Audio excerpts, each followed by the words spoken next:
What's up, everybody? It's Oz, and thanks for stopping in at 2 o'clock in the afternoon. Our first early live show ever, and it's the first installment of the OZone. So I'm gonna try doing some stuff during the day. Kind of my plans for this is to do reviews on some of the ludicrous, batshit, crazy things I see Christians say in the news, on TV. But not only that. Have interviews. I want to have previous guests on and talk to them, maybe as a follow-up, see how they feel afterwards, that kind of thing. And then obviously I'll have the TART guys on whenever they're available, and we can do these reviews and that kind of thing also. But I have seen some comments or requests sometimes like, hey, you guys ever going to do anything earlier in the afternoon? So you guys are always up late, so maybe this gives a chance for some of those folks that miss us in the evening to join us. So we'll see how it goes, but it's always going to be all about TART, so you're going to still see TART.live everywhere, and keep pushing the platform forward. But we'll get into it here in a second. I do want to make sure that I hit the schedule of some of the stuff we got coming up. And I just finalized an exciting one today, and I'll share that here in a minute. But we have, see, on the 26th, that is Dr. Josh and Seamus will be on here, and they're going to talk about Dr. Josh and why he walked away from the faith and Christianity. We have that, and then on the, sorry, my phone keeps changing views on me here. Then Monday we should have the call-in show back up and going, the TART Live call-in show. So I'm excited to get going on that again. And then we have Shane coming up on the 29th, and Shane has been a host on the Atheist Experience and some of the other ACA shows, and he and I are going to have a conversation about free will and determinism. So if you enjoy that discussion, that'll be great. He's a really smart guy. And then we have another debate on the 2nd with our friend Randolph and a young man named Zach, and they're going to be debating, does God exist? And then every Monday, unless something happens, we'll have the call-in show. But then we have another debate on the 9th. This is the one I finally just got everything firmed up today, and it'll be T-Jump and Godless Engineer, and they will be debating with Matt Adams and David Gonzalez, which has been on our channel before, on is atheism rational. So we have that. And then if you skip, I won't go through all of them, but if you skip then to the 23rd, a Saturday of January, we're going to have a 6-person panel, and Godless Engineer will join us again for that one. We'll have GE, and we'll have Jason from Dragons and Genesis, and then our one and only Captain Dadpool joining us for that. And then we'll have alternate media, and everybody's favorite pastor, Pastor John, will be with us, and the topic will be who was Jesus. So I'm really looking forward to that one. It's something I've been studying a lot lately. So the video I have here for us to go over and chop it up and discuss here is one of our favorites here at the Atheist Roundtable, and I say that with a lot of sarcasm, a lot of thick sarcasm there. But this man at this point, he's a madman, and the fact that he continues to have a voice kind of speaks to I guess the how loose and insane the evangelical movement has got on the right. The fact that this man can get behind a microphone and not only say what he says, but also get an applause and be encouraged to continue to say the wild and crazy shit that he says. So without further ado here, let me make him a little bigger here so you guys can see. And let's listen to Gregory Locke. How does it feel to be on the winning side this afternoon, huh? Let me tell you something. I am not discouraged one bit. I've read the back of the book, and it doesn't end with "oh me." It ends with "amen," and this thing is going to turn out all right. There is no doubt about that. We're going to keep on fighting. We're going to keep on preaching, going to keep on praying, going to keep on standing. I tell our church in Nashville, we're not going to back up, pack up, slack up, or shut up until we've been taken up by the glory of God. We're not going to roll over. If there's anything... Gregory needs to get on the TikTok Christian atheist rap battle. This nation needs, it needs some people with a backbone, right? We need to grow a spine. We need to stand up and stand out, speak up and speak out, and push back against this tyrannical nonsense that we are seeing in the United States of America. Now, let me tell you something. I'm here because I believe the church in America is the first line of defense. We're the ones that are going to court first. We're the ones that are going to jail first. And I'm going to tell you something. Any church that is still closed today because of the nonsense of COVID-19 is pastored by a coward. And you can tell me Pastor Greg Locke said so. We got to open every church in this nation, ladies and gentlemen. There is no reason that a church should be closed, that a business should be closed, that a school should be closed. We got to understand it. So I was going through just updating myself on some of the statistics for this. So keep in mind as he's spewing out all this bullshit that we now are seeing a death toll towards, I think it's equaling or now has surpassed daily the amount of deaths we saw on D-Day. So keep that in mind as Locke and these other batshit crazy evangelicals are spewing this nonsense. Why we have thousands and thousands of people dying. And where I live, we just again this morning reviewing, we're in the top 5. I think we're number 4 for places to not travel during the holidays. So it's whether you want to realize it or not realize it, admit it or not, it's real, Gregory. It's very real. This is still the United States of America. I'm not raising my kids in Havana. I'm not raising my kids in Venezuela. This isn't China. This isn't some communistic regime. This is the United States of America, and I believe God has blessed this nation. We are the last bastion of freedom and liberty, and I don't think we're going anywhere anytime soon. If you believe that, make some noise out here in this square today. We were one of the churches that never closed our doors, and because of that, exponentially hundreds and hundreds of people are coming to our church every single weekend. We're meeting in a large tent, much larger than I ever expected, not because of COVID-19, but because we can't fit back in our building. So many people are showing up. They're finally seeing some people that are standing up and saying, look, we're going to be a voice in the wilderness. We're going to prepare the way of the Lord. We're not going to give in. We're not going to be cowards. We're not going to roll over. So 2 weekends ago, CNN came to our church, and they've done a couple of hit pieces on us before. And the sad thing is Fox News is in bed with them, and they're all about the same these days. But nonetheless, CNN showed up at our church, and they said, we would like to know what makes you so vehemently arrogant. You've kept your church open. You've profited off of COVID-19. Hundreds of people coming to your church. I'm like, it's not my fault their pastor shut their church down. I agree. Somebody throw a shoe at him. And so they said, we would like one quote, just one quote, on why you would not change the rules and follow what the governor says and close down your congregation. You're going to kill every elderly person within 250 miles, yada, yada, yada, schmata. We ain't killed one yet. That's a long time ago.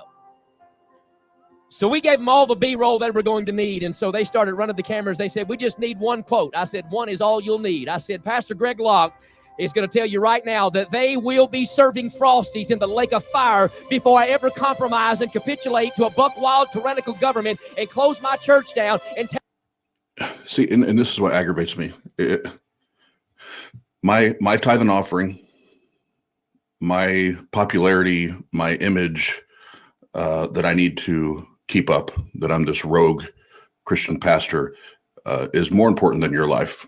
And, anybody that's in the congregation that is elderly or maybe already has pre-existing conditions that are now listening to this man just because he's a pastor, however it is that he has that influence, that's where we run into issue.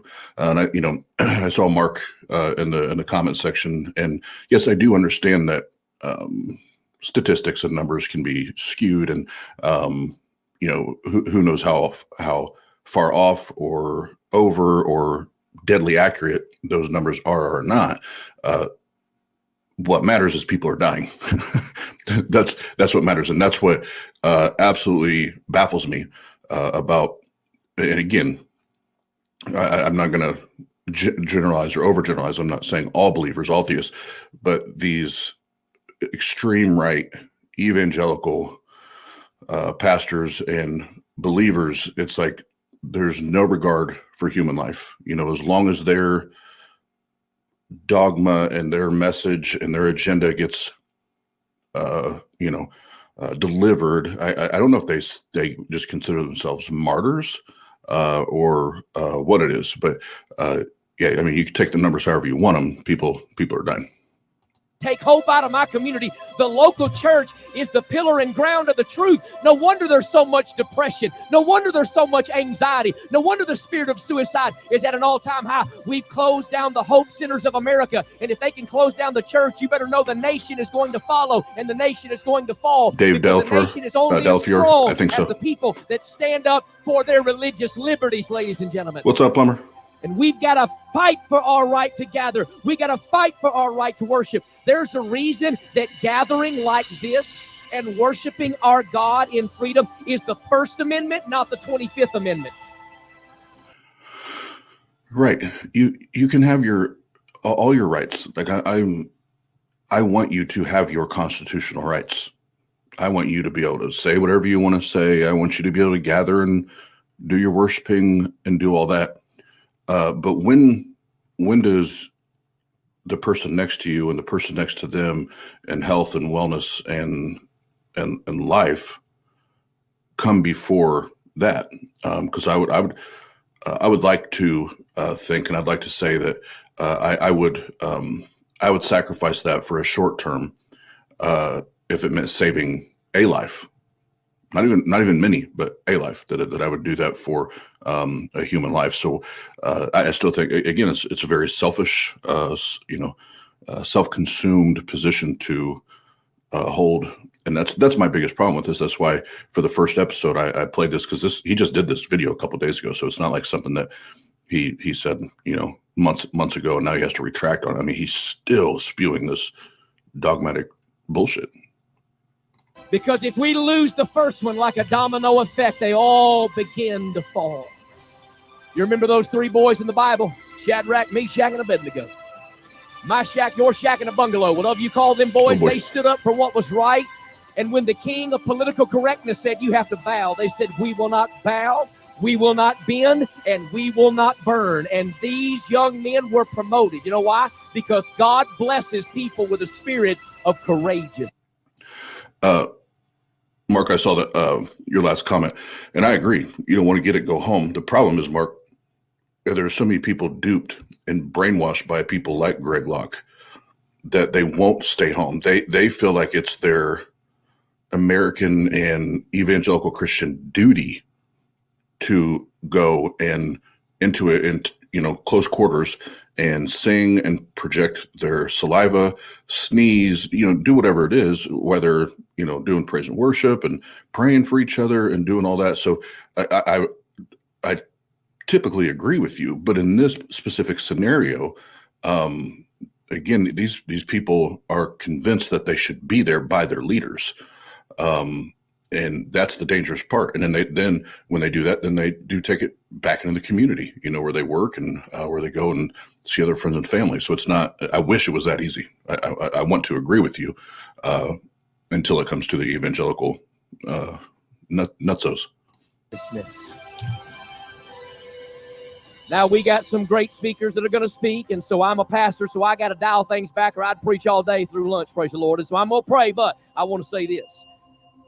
I am convinced 100% without losing any sleep, no basketball-sized ulcers, no chewing my fingernails to the quick, Donald What's up, Trump Ian? not only won this election by a landslide, he is going to remain in the presidency of the White House for the next 4 years. Joe Biden is never going to be elected president of the United States.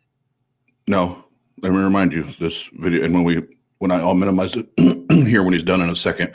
But remember that this was just done like several days ago, and most of your Christians that were prophesying that Trump would win again are already started conceding that electoral college isn't going to go their way, yada yada yada. And I don't want to get into politics. I hate talking politics, but he's still this delusional. And Mark, to what you're saying, yes, I understand what you're saying as far as applying logic to the numbers and the deaths and all that. And I try to be as down the middle as I can. And I don't even, if I were to be honest, I don't even get that loud about it, because I think a lot of people make a lot of dumb choices through this process we've been in since last March or whatever. What I take issue with is the duping and the brainwashing, which I did see you say you disagree with that as well. But that's what I'm talking about with this video, is not necessarily just COVID, but the impact that people like Greg Locke have on our population. Whether it's in Tennessee or the other ones like him that are all over our country that are literally preaching this, and their people are brainwashed, and they believe that it is their duty to show up at a place of worship, no matter who's died, how many have died, how many have not died. It is their obligation to be there, to be a good Christian saint. That's the issue. This day, we have won. Our voices are being heard. Do not listen to what the media says. They say defund the police. I say defund the mainstream media, ladies and gentlemen. And here's the biggest reason, and with this I pray. Here's the biggest reason I love, support, pray for, stand with, and by, like I did last week in D.C., our president, because he's given us a voice that we've never had before. You see, I'm not here to praise Donald Trump. I'm here to praise the fact that Donald Trump has given me a voice to lift. Yeah, and real quick on 2 points, and then this is almost over, and I'll kind of chat with you guys via the comments. But being a proper skeptic, can I say that I know Greg Locke's intent? No, I can't. Can we look at his track history and have do it based on probability? Fuck yeah, we can. And this guy is a self-seeking, just a selfish asshole. And it's you just do some basic Google searches and you can find all the evidence for that. And shit, go look what he did to his own son last Easter. Anyway. But even the level of idolatry that Locke has with Trump is unbiblical, and I don't really care if he worships him, but as a pastor, it's ironic to me. But even the way he speaks of Trump, like he's this saint, and he's it's almost like he doesn't have a blemish, like he doesn't have anything that you could call it as a sin, as if you're a believer. So that's the other thing that kills me about this is like, you understand that if I'm not a betting man, but I would bet money, because I've heard several interviews where people have done this to Trump and he's never been able to answer. I would put money on it if I got to meet Donald Trump right now and I asked him to quote me one scripture by memory, beginning to end, or just give me the, his favorite scripture, the one he should know. He's been asked that several times. He can't even quote that, but yet they hold this man next to God. So I don't get it. I don't get the infatuation. Up that name that is above every name, the King of Kings and Lord of Lords, the beginning, the end, the Alpha, the Omega. I'm here to tell you, Jesus is still Lord in America. Do you believe that, ladies and gentlemen? He's still Lord in America. Let this mind be in you, which was also in Christ Jesus, who being in the form of God thought it not robbery to be equal with God, but made himself of no reputation. And he took upon him the form of a servant, and was made in the likeness of men. And being found in fashion as a man, he humbled himself and became obedient unto death, even the death of the cross. Wherefore God also hath highly exalted him, and given him a name which is above every name, that at the name of Jesus every knee should bow, of things in heaven and things in earth and things under the earth, and that every tongue should confess, that's Democrat and Republican, that Jesus Christ is Lord, to the glory of God the Father. So we have a choice today, and the choice is clear. We can declare Jesus Christ Lord of our life because we want to right now. No, thanks. Or we can declare him Lord of our life as a nation in the day of judgment because we have to. But make no mistake, Jesus is Lord. And I'm here today to lift up the name of Jesus Christ. Well, you better go hit the gym again, because you ain't lifting. Do you even lift, bro? Do you even lift, bro? But yeah, that's that was the shorter one. My first time doing this, I didn't think it'd be proper to do the 19-minute one, but it's definitely man. He's special. The other one, the one part that I remember that sticks out to me. He's taking that hard stance of I'm paraphrasing, but he said that he and his people, so he's volunteering them, he and his people will go to jail before they close that church. And you're going to find him eating a Frosty in hell or something like that before you find him closing down his church. So, yeah, it was, it's some, like I said, some of the shit he says, and people just keep giving him a microphone. It makes me worry about parts of our population. But I will go through the chat here if anybody wants to chop it up for a minute. And then, like I said, I didn't plan on being on long. I'm gonna start popping up doing some of these every once in a while, see how it goes. And if there's people that maybe they work a different shift and can't catch the late night shows, maybe this will be a time for folks to say, "What's up?" Hell, how's the Wendy's? I guess so, because Mr. Locke says that you'll catch him in hell eating a Frosty before he closes church. But here's the question. Here's how we really know how evil this man is. Greg Locke, was it a chocolate Frosty or the vanilla Frosty, with or without French fries? That's how we're gonna know how evil you really are. This video is just a propaganda piece. Oh yeah, absolutely, Sean. That's Locke's MO. He plays on the emotions. Samuel Doolittle, what up? Dave, thanks for hanging out. But he has a sniper on his roof. I would definitely be paying for security if I was him. Yep, Samuel Doolittle, chocolate with fries, absolutely. But I see Greg Locke, since he's such a contrarian, that he probably does vanilla with like the apple slices or some shit, just to be different, which I don't know, maybe that tastes good in hell. He'll have to inform. What's up, Ian? And then Mark, I don't know if Mark left. Mark, thanks for hanging out. I don't think, let's see if I missed anybody else here. Like I said, it's the first one here for me going solo dolo, but like I said on at the top of the show, it's still all TART all the time. This is just me trying to see if there's, like I said, a want for more content during the afternoon to be able to hang out and give you guys a chance to chat with us. Like I said, I'll have other guests on. Some of the other guys from TART, if they have days off or whatever in the afternoon, obviously they they're always welcome to join. And speaking of which, the murderous one, Murdershed Steve is here. Greg Locke makes my head hurt. Yes, he makes mine.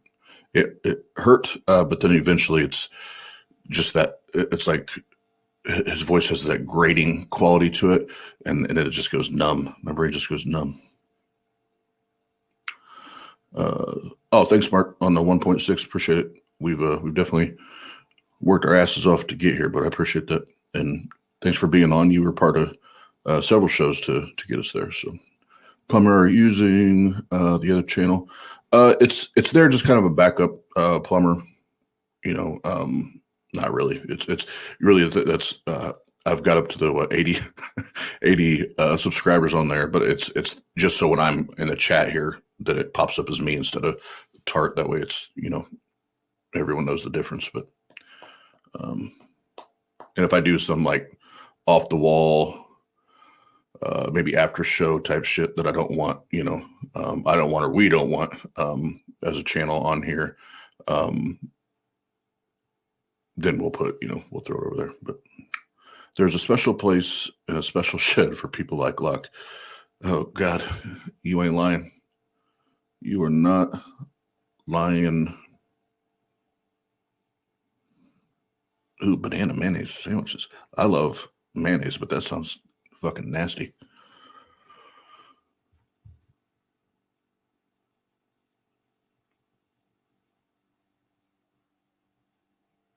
Wittershins, great question. The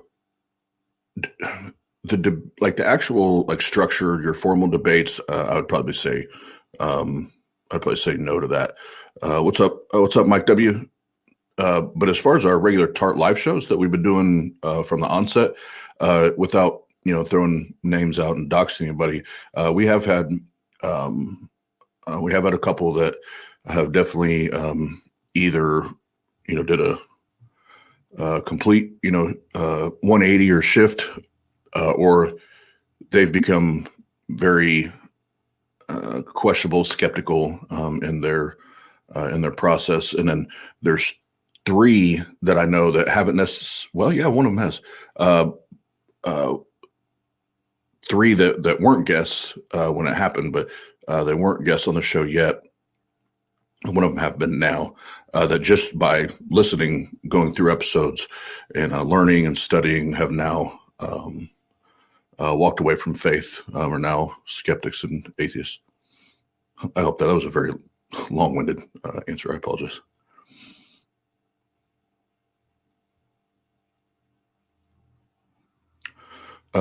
Samuel, everybody told me that that Jesus was coming back yesterday and last night and shit. And I forgot. I forgot Jesus was coming back. So it's my bad. Thank you, Sean. I know I talked to the guys a lot about it.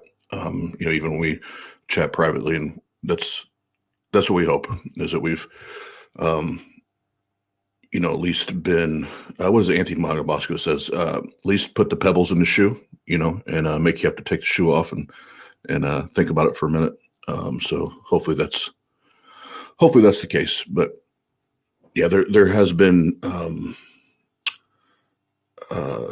to again briefly answer that question, Wittersons, that yes, we've definitely seen some differences made, impacts made, and that like I would say, even if we only had one person that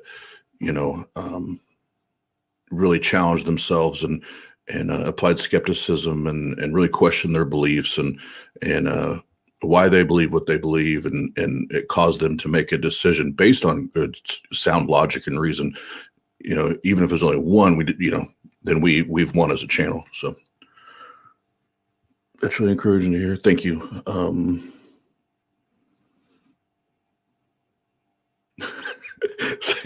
Sam said, we're here talking about Jesus. He's here. We're smoking a blunt now. Only I can see him, though. Typical Christians. Just coming back. Yeah. Sean, that's what I heard. It was all over the TikToks and the interwebs and the social medias that yesterday Jesus was supposed to be coming back. And I forgot all about it. I was probably busy drinking. I don't remember. Ethan, so you consider yourself an anti-theist yet, or are you agnostic atheist? See, that's number one. I hate the labels. I mean, even for the Christians, like when I was a Christian, I hate, the denominations and the labels. I just, I hate sticking labels on people, but, I guess I'd say for the most part, I'm, agnostic atheist. But, I do align myself with some of actually a lot of the anti-theist, I guess,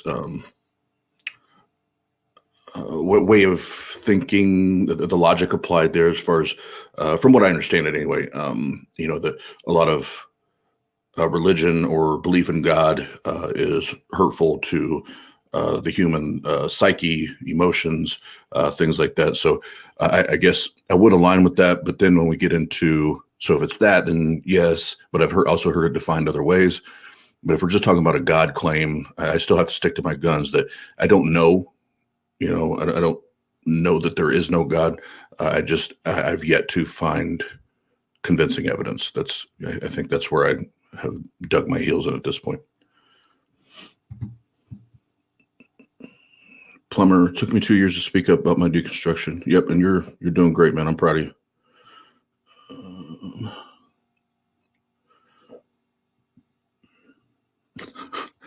Sean said to Jesus, or about Jesus being there, he would have baked him a cake. Yeah, Murdershed says skepticism gets a bad rap. It's a healthy mechanism to enable maturity. You hit the nail on the head there. And even when people hear the word skeptic, they're already like, "Oh, you're just one of those assholes that just wants to question everything." Yep. And I was just talking to my daughter.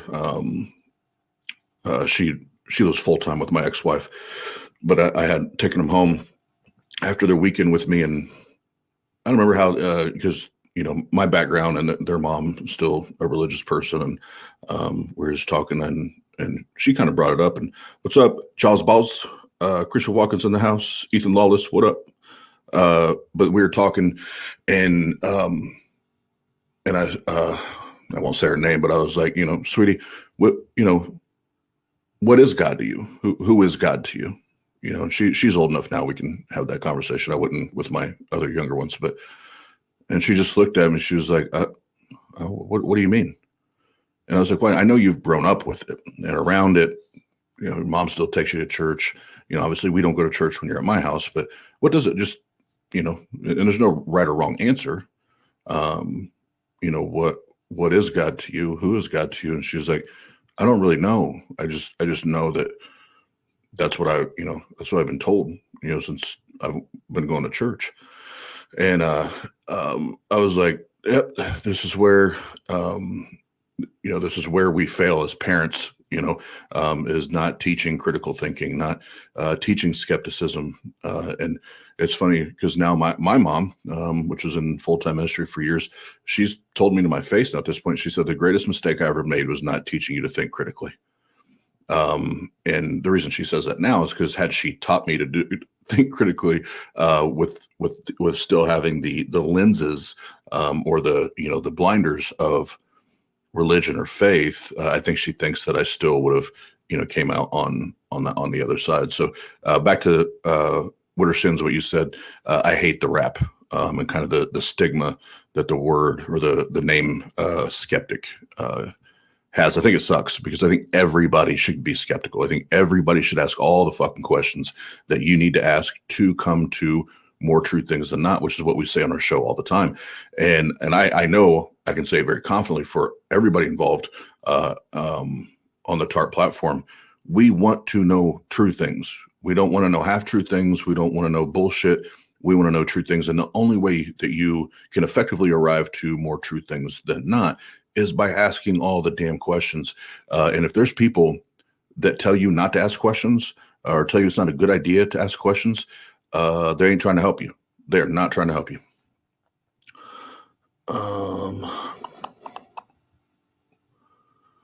Josball, I think I said what's up to you. It's Josballs, Christian Watkins, Ethan. What's up? Other waiting to be on another show. Yeah, we get you set up. And oh shit, I forgot you would. That's my bad, man. I stay so busy. Not today because I got tons of stuff going on today. But maybe like tomorrow, hit me with another message and we'll get something set up. That way I don't forget again. So if I get it in my planner, then I know we're good. Faith is a virtual state of mind. No good. It keeps people from needed to make decisions towards self-preservation. Yep. Murdershed, another great comment there. Absolutely agree. That's why, like if you hear it on our intro, and Pasta Mike is working on the new intro video. We got the track done. He's working on it, but on the current one now and the new one coming out, like my favorite, Austinism, I guess, or Ozism, is what Pasta calls it. Is faith is bullshit. Faith is bullshit. You can't. You're never going to get me to true things just by applying faith. Because I can still have faith in something and it not be true. We talk about that with guests all the time. Can faith bring you to both true and untrue things? Yes. Okay. So even that scenario, it's still bullshit. Brain bug in the house. What's up, man? We're just chopping it up a little bit here. We just did a video on Gregory Locke and his crazy ass. Samuel Doolittle, my daughter that I talked about, she just turned 12, but she's the maturest out of all my kids. You would think she was 18 talking to her, so she can definitely handle that conversation. But yeah, well, I guess because I kind of left that open-ended. So my instructions, or not instructions, my encouragement to her was next time she was in, Sunday school or youth group or whatever it is, I forget it, 12 or 13 years old, where they're at. But I told her, I said, if you really want to know, sweetheart, if you really want to know, I'm always here. I'll always have that conversation with you. And you can ask me all the questions you want, from when I was a believer to now. Obviously, no, I'm not. But what I really encourage you to do is when you're in church and it's your Sunday school leader or your youth group leader, be respectful, be kind, but start to ask the difficult questions, and ask them, why, where is this God? Why do they believe? Why should you believe? And trying to keep it as simple for her,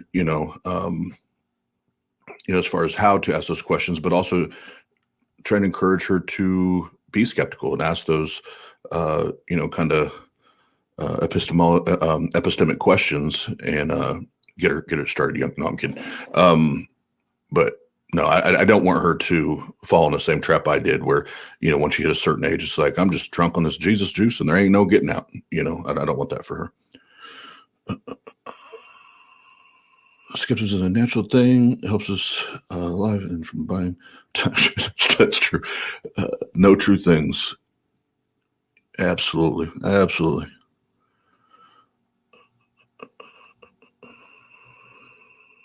Winshaw's right.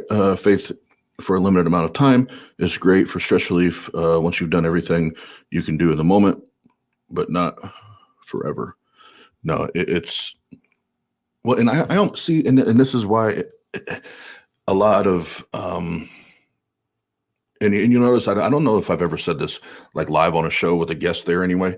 But the family or friends that I still have in my sphere of influence in my day-to-day personal life that I do have these wonderful conversations with. I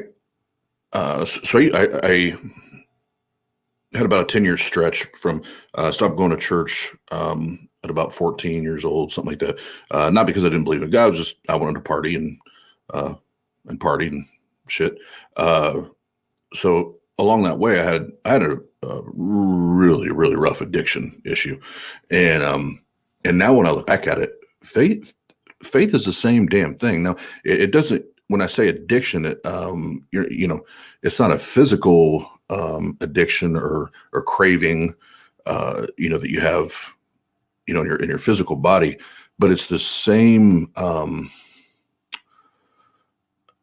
when I need to feel good about something and I need that safety blanket and I need the warm and fuzzies. It's that faith and the praying to the sky and, whatever it is. It's the same damn experience. It's the same damn thing. And especially when you start to then do the physical acts of praying or worshiping, especially you start playing music, which was notorious in my family growing up. You're triggering all the same, reward centers in your brain as drugs do. So it's very, very similar.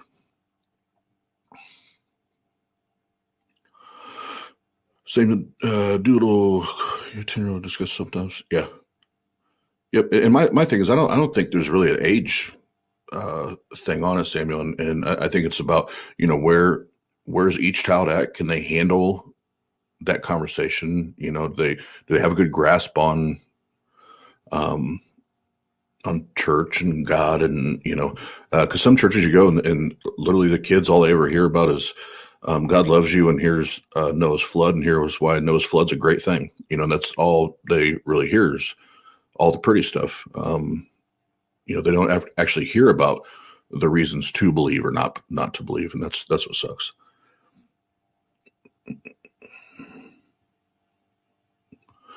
Samuel Doolittle. I was about 10 years. I was what they call a lukewarm part-time Christian. I thought maybe he was probably real, but what was more real is my want and desire to party and have fun. That I definitely believed in.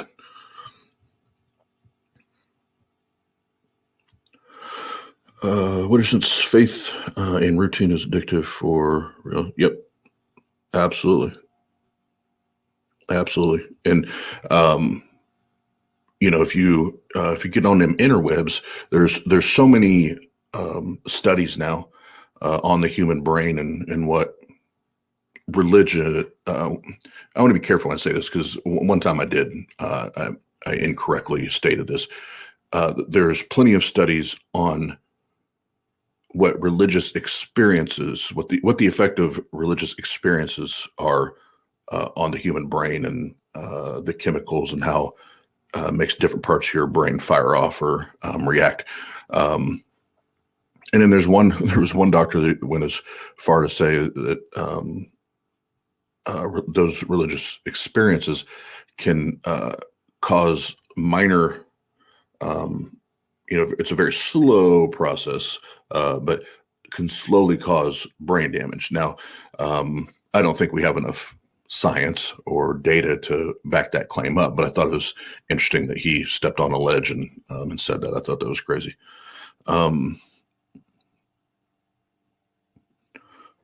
Sean, he was a pastor's kid. They're the hardest partiers. Oh man. I actually for several years dated. So my mom was the music pastor at that church, that particular church, for about, I want to say 15 years. And the associate pastor, he was there right around, maybe a little less time, but right around as long as my mom had been there. And I started dating the associate pastor's daughter. And I think she's the one that I talked about on one of the episodes where Apostle Mike asked me, what's the most ridiculous thing or funny thing you got caught doing at a church? And she was the one I got. It was after a music rehearsal, and the balcony lights were turned off, and they caught us underneath the. Was it her underneath the sound booth? I think it was her underneath the sound booth, and we were, doing the thing. But yeah, we were some partiers for sure. Yeah, it's funny now because who was I just talking to about this? Oh, it was Shane Isgrig. I'm still learning how to say his name. The one that will be on here 29th, I think, with me that's hosted on Atheist Experience and other ACA shows.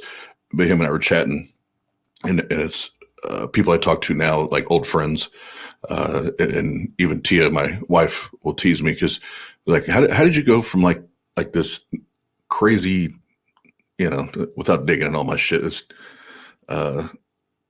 crazy, I guess you'd say idiot, to now all you do is read and study and then read and study some more. And like when I get drunk, it's almost on accident here at the house, just, fuck around, hanging out with her, talking to the guys or something like that. But yeah, it's funny. What plumber? Don't work too hard, man. Love you. That's for a cocktail that preys on the capacity for thinking. Yeah. Murdershed, I think this is the first time, and usually when we're live on a regular TART show, I don't get to watch the comment section that much. So I apologize. I don't remember seeing your name, but if this is your first time, thank you very much. And hopefully you'll, if you haven't already, subscribe and keep watching. And if you have already, thank you. But you've had tons of great stuff to say. So, Ian, I'm addicted to these atheist shows. Can't seem to get enough of it. Yeah, Ian, I see your name everywhere, man. Every time I go to a live show, I'm like I feel like there's two screen names I'll see. Ian and IQ.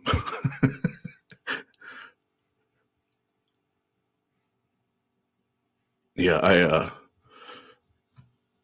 and I usually have whatever's live. I usually got it going now.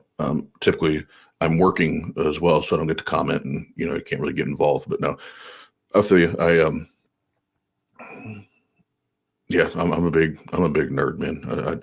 Between the live stuff and then I love going and listening to my two things I'm listening to the most right now is Hitch, and I'm on another Hitch kick, and then it's gonna sound biased just because here at TART he's our boy and we love him, but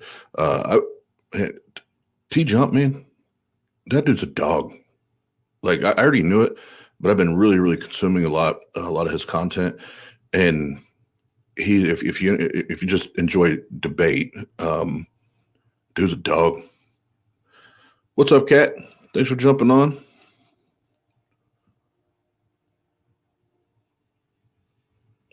Oh, Winterson, that's awesome. Yeah, Captain Dadpool, that's my homie. Yeah, I found him on TikTok, and then I kept seeing his content, and sounded similar to mine as far as escaping religion. And I was like, man, I'm gonna get at this dude. So I saw him go live, and I went in there and started chatting with him, and then I was like, all right, we're getting you on the show, man. Dude's yeah, he's sharp, man, super sharp.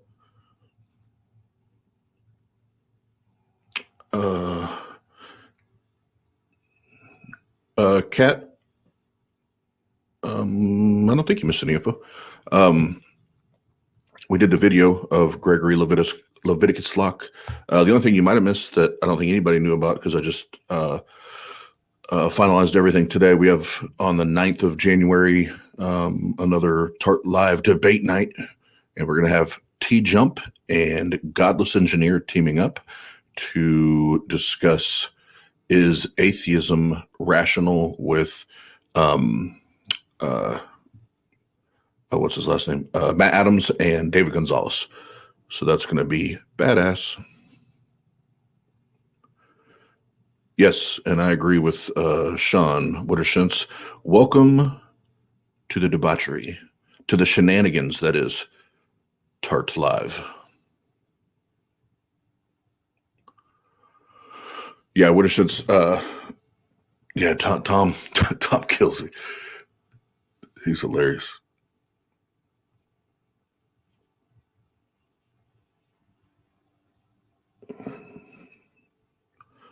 Samuel Doolittle. I'll Google that later, not live. You know better. We don't do deep dives live, bro. Come on now. Come on, bro. But all right, I got about 5 more minutes. Anybody has any questions? It don't even need to be like specifically about me. I'm not that interesting of a character. Any questions about the show? If you have questions about Pasta Mike or that trolley weasel face Jeff, Murdershed, Benji, K Nevs, Gregory Locke, the newest edition. Yeah, right. He's got a better chance of sitting in hell with a Frosty. I can't believe they said that shit. That's funny.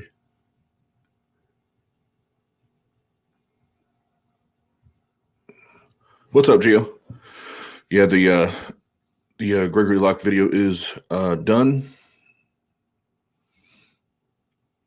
And as much as when I talk about Greg Locke, I do laugh a lot. But those kind of videos that we went over was actually very serious. Because it's I worry about the people that are so indoctrinated and poisoned by all that shit.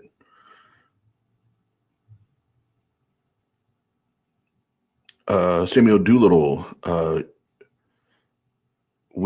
think it was Pasta and I.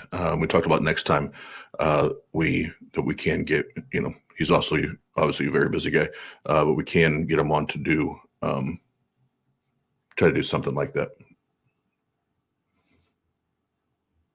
Kat, when is Jeff going to show his real troll hair? I don't know. I don't even know if Jeff is Jeff. I don't know if that's his real name. I think Jeff could very well be an alien at this point. I really don't know, Kat.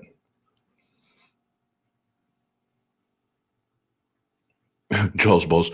Well, I'm currently working. You can't see it. None of it's on there yet. I'm currently on the back end, because that's a perfect pun with what we're talking about. Working on everything, kind of sprucing up the website. So nothing's been added on there yet. But the little things like that, the little TART-isms, we're going to have little things of merchandise, and I'm really going to peel it down to what we now know actually sells. So like the bracelets, actually the hats did pretty good. Was the bracelets, the cups, believe it or not, the cups were popular. So, but soon, to answer your question. Samuel Duda, don't get me wrong, Ben is a shit. Oh yeah, but Ben's great at it. He's a student of it. But Anthony's the damn OG,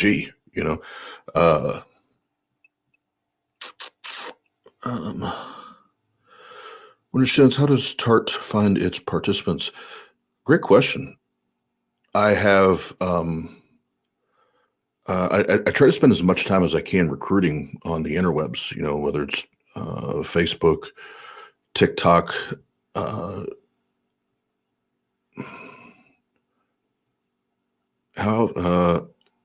people in my personal life that have seen what I'm doing now, and they're still believers, and they, I think some of them think they are going to recruit and reconvert me, or so it really it's hard to say one area. It's Wittershins. We get them wherever they come from, but we do spend quite a bit of time recruiting. I would have to be crazy to go up against 5 atheists at a time. Well, that's why we try to keep it to, until we get to Q&A, we try to keep it at one person at a time. So as far as the atheist, that way it's not we're not teaming up and ganging up on people, because it's at that point it's 4 or 5 different faces, but for the most part, all of us have the same argument. We don't find good reason to believe in your God. Why do you? We just got different styles. But no, that would be daunting. Gio says Jeff is an imposter of himself. Yeah, he's either an imposter himself or he's. I'm telling you, he's an alien. He's an alien, and I hope he hears this, Jeff. I think you're an alien.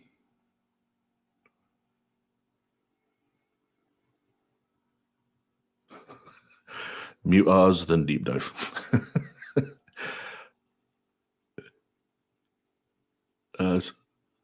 Sean said, I still say Jeff looks like Zach Braff from Scrooge. That's funny.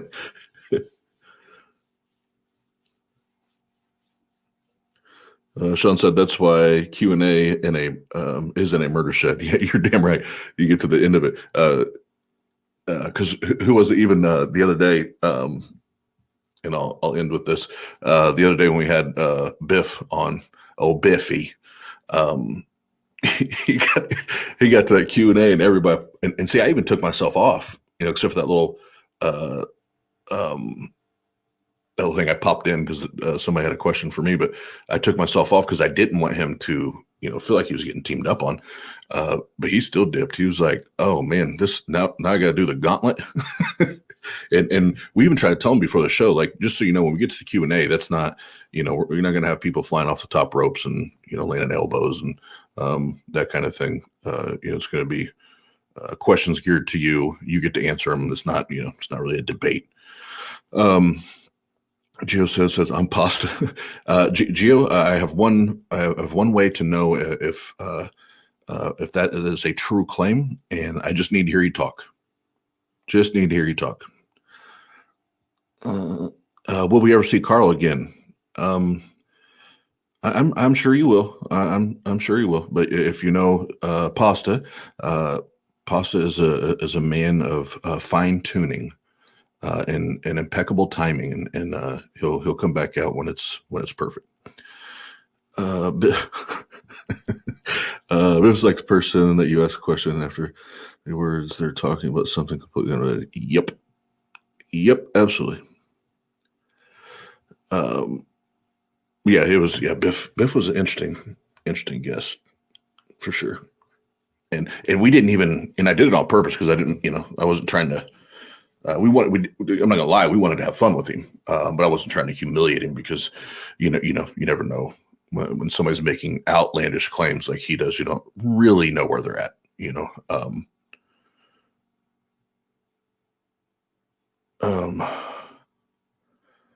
Geo Sam, I didn't get to see anything last night because we were busy. So I'll have to go back and check it, but yeah, I just sent him all the details for the debate today, and he seemed cool. So maybe he was with Jesus smoking some marijuana with Samuel Doolittle. But all right, guys, I'm going to sign off here, and I will encourage you. I hope I'm giving the right time here. I think it's 7 p.m. tonight, Eastern time. Justin and the guys at the EA show, they're doing the Christmas party tonight, and the headliners are myself. No, I'm kidding. Are Matt Dillahunty and Aaron Raw will be there amongst a lot of the other bigger names in the atheist community. So go support them. They're like 100, I want to say 125 away from the 1,000. So excited for them, and go show them some love and support them. And then let's see, we don't have anything else until the 26th. So Benji's birthday and the day after Jesus Christos. We're going to have Dr. Josh. I can't wait for this one. Dr. Josh and Seamus. I'll be hosting that with them. Those are two super, super smart guys. And they're going to be, it's going to be a great conversation on why, what caused Dr. Josh to walk away from faith. So, well, guys, for my first stream on my own, midday, thought it was a great turnout. Appreciate it. Tons of great comments in there. And as I get better at this, I'm doing the solo ones. Maybe we'll incorporate some other things. But I'd like to have some other guests on here with me, so it's not just me talking the whole time. But yeah, have a great rest of your evening. Have a happy Christmas. Be safe, and I will see you guys on the 26th, 9 p.m. Eastern time.